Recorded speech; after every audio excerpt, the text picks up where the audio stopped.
Hallo, guten Tag. Willkommen auf meinem Kanal. Welcome to my channel Easy German in Malayalam. കഴിഞ്ഞ ക്ലാസ്സിൽ നമ്മൾ പഠിച്ചു നിർത്തിയത് നോമിനാറ്റീവ് കേസാണ്.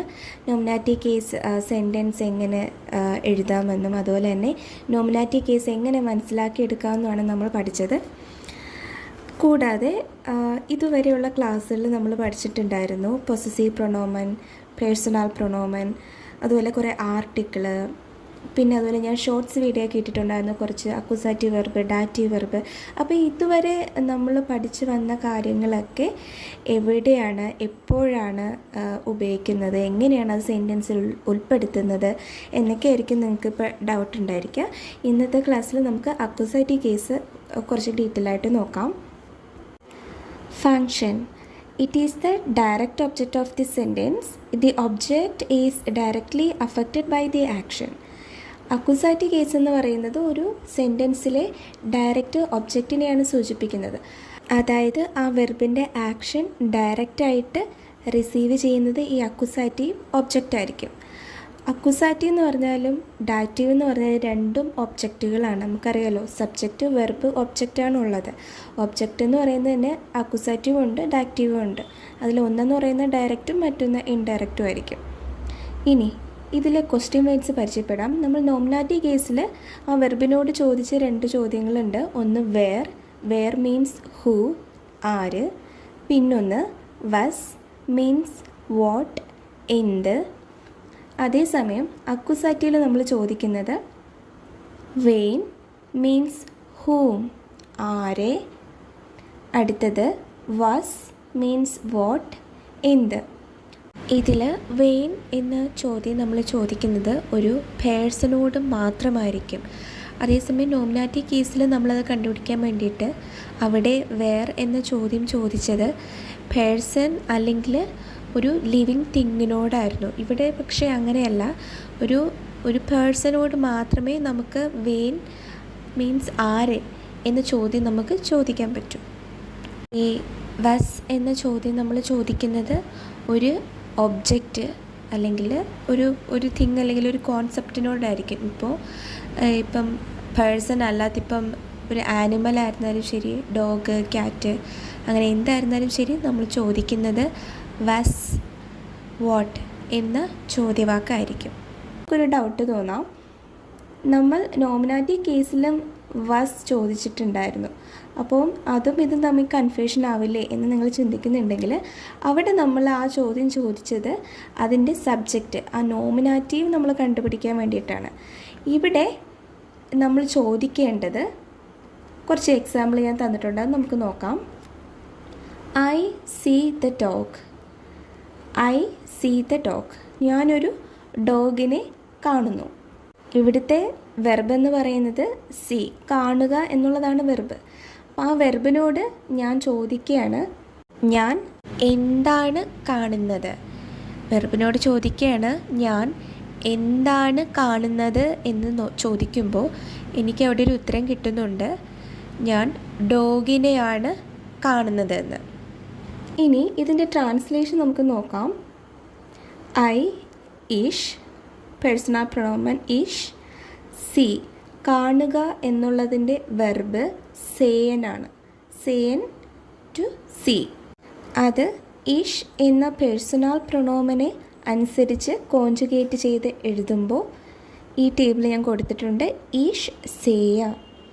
അതേസമയം ഹീ ആയിരുന്നെങ്കിലോ ഹീ സീറ്റ്, വിയർ ആയിരുന്നെങ്കിലോ വിയർ സേയൻ, അങ്ങനെ വന്നേനെ. ഇപ്പോൾ ഇവിടെ കൊടുത്തിരിക്കുന്ന ഇഷ് ആണ് ഐ.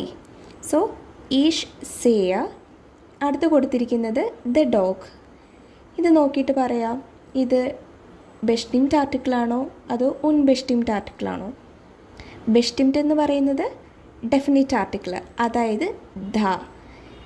ഉൺബെസ്റ്റിംറ്റ് ആർട്ടിക്കിൾ അഥവാ ഇൻഡെഫിനിറ്റ് ആർട്ടിക്കിൾ എന്ന് പറയുന്നത് എ ഓർ ആൻ. അപ്പോൾ ഇവിടെ വന്നിരിക്കുന്നത് ബെസ്റ്റിംറ്റ് ആർട്ടിക്കിളാണ്. ഇനി ഇവിടെ കൊടുത്തിരിക്കുന്ന ഒബ്ജക്റ്റായിട്ട് വന്നിരിക്കുന്ന ഏതാണ്, ഡോഗ് അല്ലേ.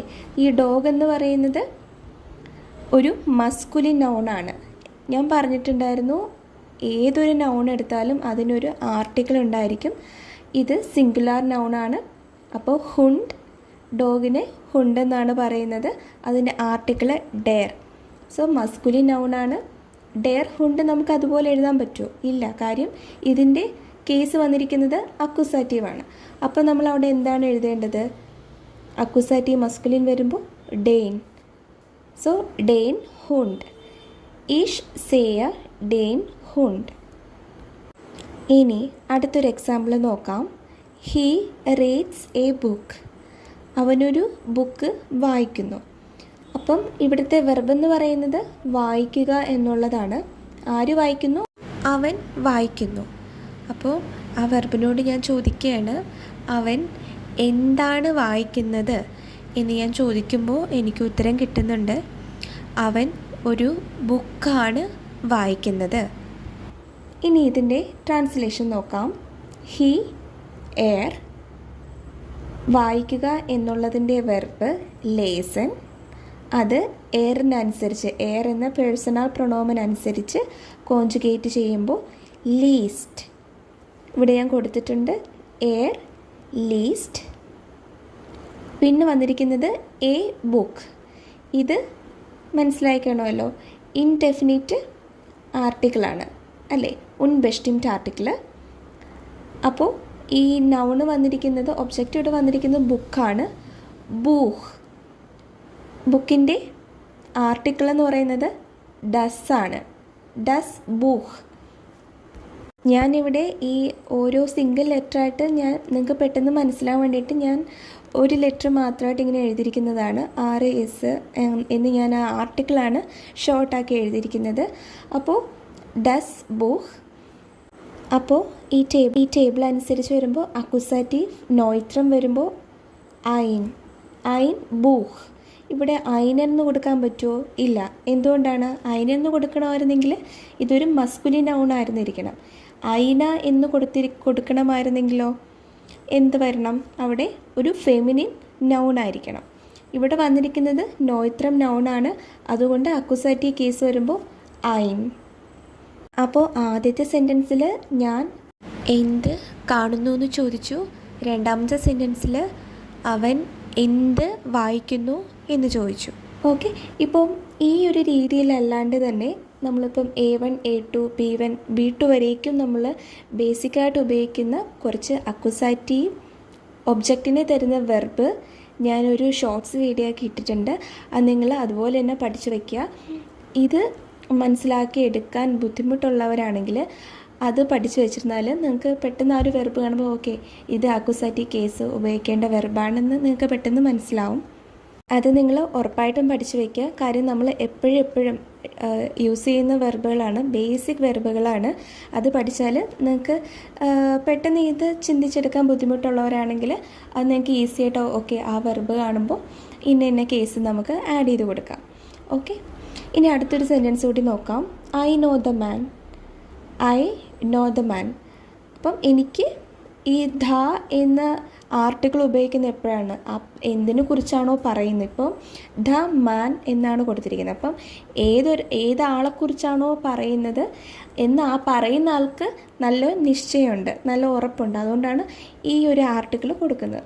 അപ്പോൾ ഐ നോ ദ മാൻ. അപ്പോൾ എനിക്ക് ആളെ അറിയാം. അപ്പോൾ അറിയാമെന്നുള്ളതാണ് ഇവിടുത്തെ വെർബ്. ഞാൻ വെർബിനോട് ചോദിക്കുകയാണ് എനിക്ക് ആരെ അറിയാം എന്ന് ഞാൻ ചോദിക്കുമ്പോൾ എനിക്ക് ഉത്തരം കിട്ടുന്നുണ്ട് ദ മാൻ. ഇൻ ഐ ഇഷ് നോ കെനൻ മീൻസ് ടു നോ സമ്മൺ. അപ്പോൾ ഇവിടെ ഐയുമായിട്ട് ഐ എന്ന പേഴ്സണൽ പ്രൊനോമിനെ അനുസരിച്ച് വെർബ് കോൺജുഗേറ്റ് ചെയ്യുമ്പോൾ ഇഷ് കെന് ദ മാൻ. അപ്പോൾ ഇവിടെ വന്നിരിക്കുന്നത് ബെസ്റ്റിംഡ് ആർട്ടിക്കിളാണ്, അക്യൂസാറ്റീവ് കേസാണ്. മൻ എന്ന വെർബിൻ്റെ ആർട്ടിക്കിള് ഡെയർ മൻ എന്നാണ്. അപ്പോൾ ഇവിടെ അക്യൂസാറ്റീവ് കേസ് വരുമ്പോൾ എന്താവും? ഡെയിൻ മൻ എന്നാവും. ഈഷ് ഖെന ഡെയിൻ മൻ.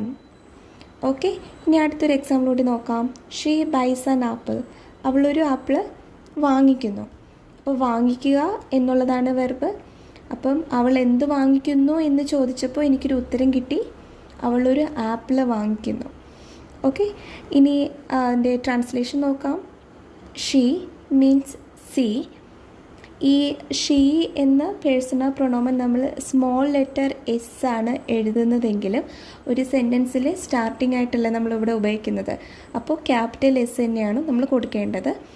സി കഫ്റ്റ്. അപ്പോൾ നമുക്കെങ്ങനെ അതിൻ്റെ വ്യത്യാസം മനസ്സിലാക്കാം? ഇപ്പം ക്യാപിറ്റൽ എസ് വെച്ചിട്ട് നമ്മൾ എഴുതുന്നത് ഒന്ന് ഫോർമൽ ഫോം ഓഫ് യു, അത് പറയാൻ വേണ്ടിയിട്ടാണ് അല്ലേ? യുവിൻ്റെ ഫോർമൽ ഫോം പറയാൻ വേണ്ടിയിട്ടാണ് നമ്മൾ ക്യാപിറ്റൽ എസ് എഴുതുന്നത്. പക്ഷേ അതും ഇതും തമ്മിൽ നമുക്ക് മാറിപ്പോവില്ല. അതെന്തുകൊണ്ടാണ്? അതിൻ്റെ കോൺജുഗേഷൻ വെച്ചിട്ട് നമുക്ക് മനസ്സിലാക്കാൻ പറ്റും. ഈ സ്മോൾ സി, ഈ ഷീ എന്നുള്ളതാണെങ്കിൽ അതിൻ്റെ കോൺജുഗേഷൻ കൗഫ്റ്റ് എന്നായിരിക്കും. അതേസമയം ഫോർമൽ ഫോം ഓഫ് യു ആണെങ്കിൽ കൗഫൻ, അതിൻ്റെ ഇൻഫിനിറ്റീവ് ഫോം ആയിരിക്കും നമ്മൾ ഉപയോഗിക്കുന്നത്. ഈ എക്സാമ്പിൾസ് മനസ്സിലായി കാണുമെന്ന് വിശ്വസിക്കുന്നു. നിങ്ങൾക്ക് ഡൗട്ട് ഉണ്ടെങ്കിൽ കമൻറ്റ് ബോക്സിൽ അറിയിക്കുക.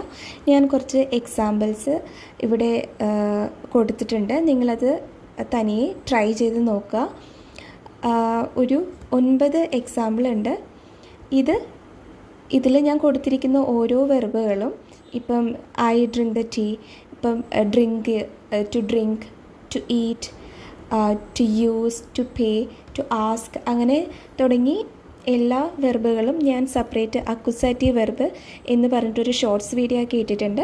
അപ്പോൾ അത് നോക്കിയിട്ട് നിങ്ങൾക്കിത് ഫില്ല് ചെയ്ത് എളുപ്പത്തിൽ മനസ്സിലാക്കി പഠിക്കാവുന്നതേ ഉള്ളൂ. അതുപോലെ തന്നെ ഇതിൽ ഞാൻ ഉപയോഗിച്ചിരിക്കുന്ന നൗണുകളായിരുന്നാലും ശരി, ഞാൻ കുറേ വൊക്കാബുലറി വീഡിയോസ് ചെയ്തിട്ടുണ്ട്. അപ്പം ഡൗട്ടുള്ള നിങ്ങൾ അതെല്ലാം നോക്കി നന്നായിട്ട് പഠിക്കുക. എന്നിരുന്നാലും ഈ സെൻറ്റൻസ് മേക്കിങ്ങിന് ആവശ്യമായിട്ടുള്ള വൊക്കാബുലറി ഞാൻ സൈഡിലായിട്ട് കൊടുത്തിട്ടുണ്ട്. അപ്പോൾ നിങ്ങൾക്ക് ഈസി ആയിട്ട് അത് നോക്കിയിട്ട് ഫില്ല് ചെയ്യാൻ സാധിക്കും. കുറേ പേർക്ക് ബുദ്ധിമുട്ട് തോന്നുന്ന, അതായത് തുടക്കത്തിൽ ബുദ്ധിമുട്ട് തോന്നുന്ന കാര്യം, ഇപ്പം എന്തെങ്കിലും ഒരു സെൻറ്റൻസ് പറയുമ്പോൾ, ഇപ്പം ഐ റീഡ് എ ബുക്ക്, ഞാനൊരു ബുക്ക് വായിക്കുന്നു എന്ന് പറയുമ്പോൾ നിങ്ങൾക്ക് അത് പെട്ടെന്ന് മനസ്സിൽ ട്രാൻസ്ലേറ്റ് ചെയ്യാൻ സാധിക്കണം. ഇപ്പം ഐ റീഡ് എ ബുക്ക്, ഈഷ് ലേസ എന്ന് വരെ നിങ്ങൾ ചിലപ്പോൾ പറയും, കോൺജുഗേറ്റ് ചെയ്ത് ഈഷ് ലേസ. അത് കഴിഞ്ഞിട്ട് നിങ്ങൾക്ക് ചിലപ്പോൾ ഡൗട്ട് തോന്നിയേക്കാവുന്ന ഭാഗം ഐൻ ബുക്കാണോ അല്ലെങ്കിൽ ഐനൻ ബൂഹാണോ, ഐന ബൂഹാണോ. അപ്പം ആ ആർട്ടിക്കിൾ കൃത്യമായിട്ട് മനസ്സിലാക്കണമെങ്കിൽ നിങ്ങൾ നൗണുകൾ പഠിക്കുമ്പോൾ അതിൻ്റെ ആർട്ടിക്കിളും കൂടി ചേർത്ത് പഠിക്കുക. ഇപ്പം വെറും ബൂക്ക് എന്ന് പഠിക്കുന്നതിന് പകരം ദസ് ബൂക്ക്. ഇപ്പോൾ പെൻ നിങ്ങൾ പേന പഠിക്കുകയാണെങ്കിൽ കൂലി എന്നതാണ് അതിൻ്റെ ജർമ്മൻ വേർഡ്. അപ്പം കൂലി എന്ന് മാത്രം പറയാതെ ഡെയർ കൂലി അങ്ങനെ പറഞ്ഞ് ഓരോന്നിൻ്റെയും ആർട്ടിക്കിൾ ചേർത്ത് വേണം നിങ്ങൾ പഠിക്കാൻ. അതുകൊണ്ടാണ് ഞാൻ വൊക്കാബുലറി വീഡിയോസ് ഇട്ടേക്കുമ്പോൾ എല്ലാത്തിൻ്റെയും ആർട്ടിക്കിൾ ചേർത്ത് കൊടുത്തിരിക്കുന്നത്. അപ്പോൾ ഇന്നത്തെ ക്ലാസ് ഇത്രയേ ഉള്ളൂ. വീഡിയോ ഇഷ്ടമായാൽ like, share and subscribe. Thank you.